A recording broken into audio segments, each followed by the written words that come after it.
Hello, my name is Professor Khutoryanskiy and I'm Professor of Formulation Science at Regent School of Pharmacy.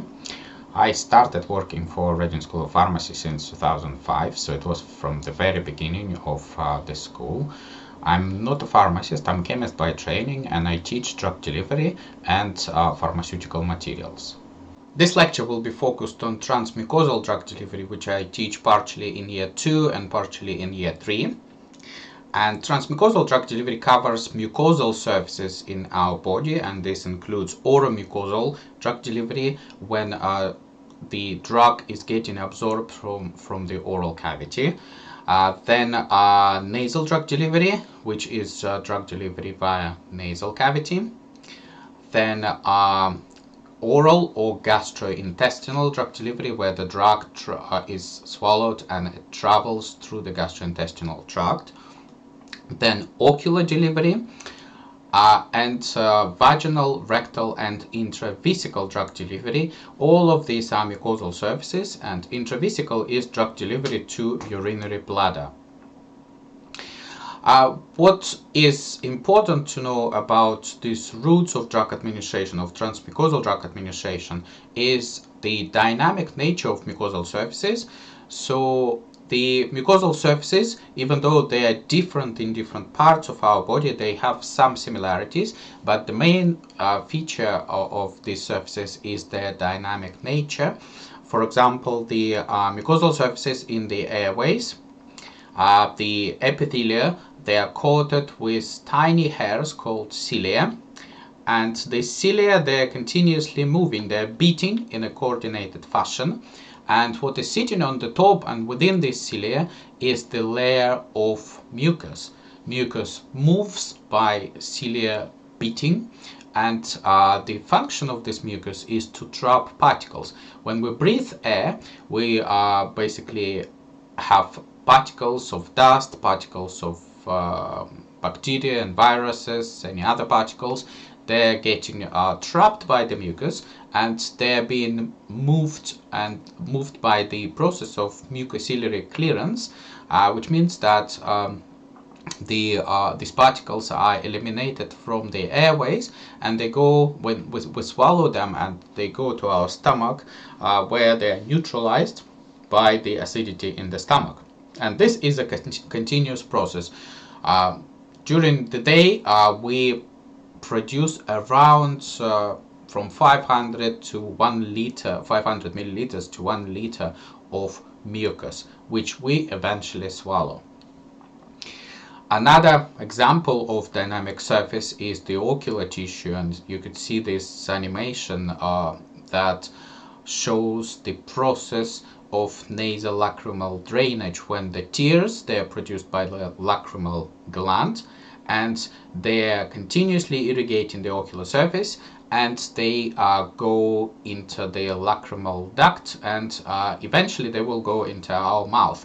Those of you who have ever experienced applying eye drops, you possibly will remember that whenever you apply eye drops, you will immediately sense the drug in the mouth, and that is related to the nasal lacrimal drainage. So mucosal surfaces are highly dynamic, which is good for us because it helps to protect our body, but at the same time is not good for drug delivery because it prevents the drug molecules from getting absorbed where they are needed.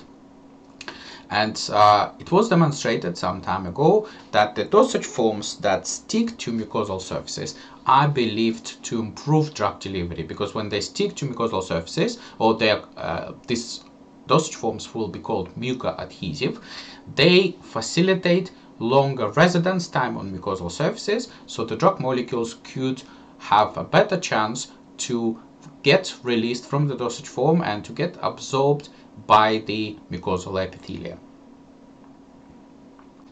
And there's a number of commercial examples of sticky or mucoadhesive dosage forms. For example, there are several mucoadhesive tablets, for example, buccal tablets. There are some films that are typically applied in oral cavity, and these films are sticky. They could be attached to the buccal membranes or to the tongue. Then some mucoadhesive dosage forms are applied in ocular drug delivery, such as mucoadhesive eye drops or gels. Also, there are some cough syrups which have mucoadhesive components in their composition, and this will help us to relieve the irritation in the airways because of the stickiness of this polymer. And also the product like Gaviscon, and Gaviscon is formulated as several types of products, both as liquid formulations and as tablets. And within Gaviscon, there's mucoadhesive components that could stick to our parts of gastrointestinal system, to esophageal part, and they could protect it from the acidity of the stomach. Mucoadhesive dosage forms could be prepared from formulations containing sticky polymers, and these polymers are typically soluble in water. This may include some natural polymers such as sodium carboxymethyl cellulose derived from cellulose, or chitosan, which is prepared from exoskeleton of crustaceans. Alternatively, some synthetic polymers could be used, such as polyacrylic acid, or more complex system called Udrogid EPO, which is manufactured by the German company called Evonik. And these polymers could be used to formulate various dosage forms. The simplest dosage form will be a tablet, for example, mucoadhesive tablets that could be prepared by compressing the powders of polymers, composed of polymers. Then this could be also formulated as solutions containing mucoadhesive polymers, or so-called in situ gelling systems, the systems that will stay as solutions before the administration into the body. For example, when they are sitting in the fridge at +5 degrees, they will be transparent solutions. Once they are administered to the body, for example, as an eye drop, then the temperature will change to the body temperature, and the polymer will turn into a gel. So that what is called in situ gelling system. Alternatively, the polymers could be formulated as soluble films. These films could be used in ocular drug delivery. When they are placed on the eye, they stick to the ocular surface and they gradually dissolve, releasing the drug. Or there's a number of nano formulations, so-called nano containers, that could be formulated using mucoadhesive polymers, and this could also have the drug incorporated. They could stick to mucosal tissues where they are administered and gradually release the drug.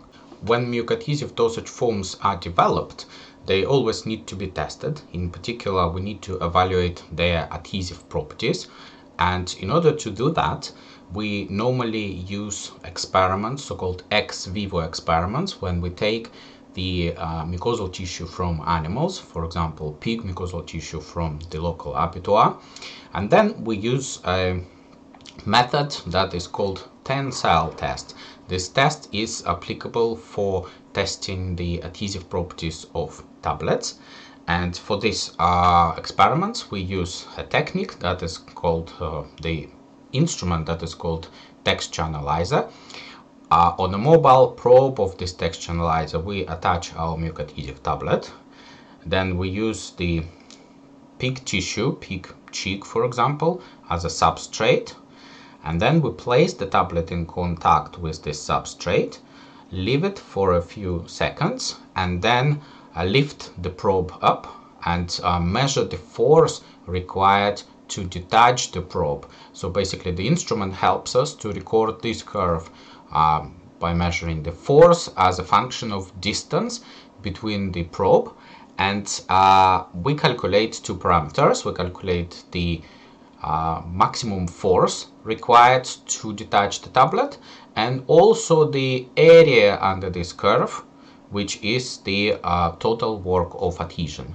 In order to test the retention of liquid formulations on mucosal surfaces, we use a special channel, and we place a freshly excised animal mucosal tissue into this channel. For example, for testing the retention of eye drops, we use bovine conjunctival tissue, and we place our formulation, which is spiked with a special fluorescent dye called sodium fluorescein.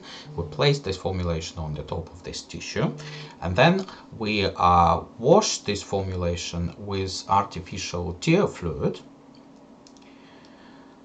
and we monitor the progress with the fluorescent microscope, and we take lots of images, and these images show how well each formulation will help us to retain sodium fluorescein. And then we convert these images using image analysis into numerical values, and then we analyze these numerical values and show which formulation is better. For example, the formulation in yellow, it does show better retention compared to the formulation in green. We also need to perform some toxicological testing for our formulations. For example, when we're developing eye drops, when we need to test ocular irritation, and there's a number of techniques we use. One of the techniques is in vivo techniques using slugs.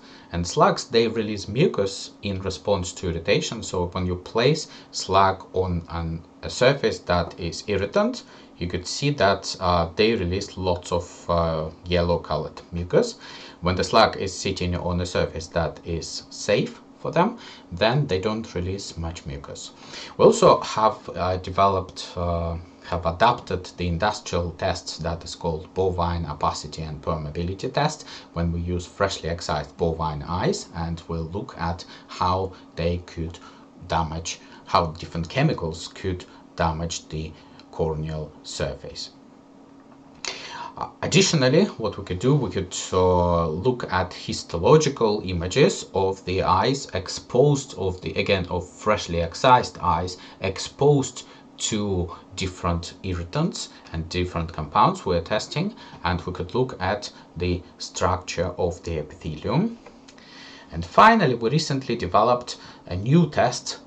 It has never been reported before. It is we call it planaria fluorescent assay, when we use the flatworms called planaria, and we expose them to our formulations, and we look how much damage this formulation could cause to planaria. In addition to the use of planaria in toxicological studies, these organisms are also of interest in pharmacological research. We've been using planaria in the studies of psychoactive drugs such as haloperidol and the effects of various pharmaceutical excipients. Planaria is a free-living flatworms. They could move in water by beating cilia. The patterns of their movement could change dramatically in the presence of some psychoactive molecules. We have established that the mobility of planaria in the presence of haloperidol is substantially reduced, similarly to the effect of this drug on mammals. We hope to develop this model as a pre-screening tool for new psychoactive molecules before tests are performed in mammals. I hope you enjoyed this video and it gave you a good idea about what I teach in different parts of M-Pharm program at Reading School of Pharmacy. If you'd like to learn more about these topics, you could sign up for my research channel on YouTube, and you could watch some videos related to my research.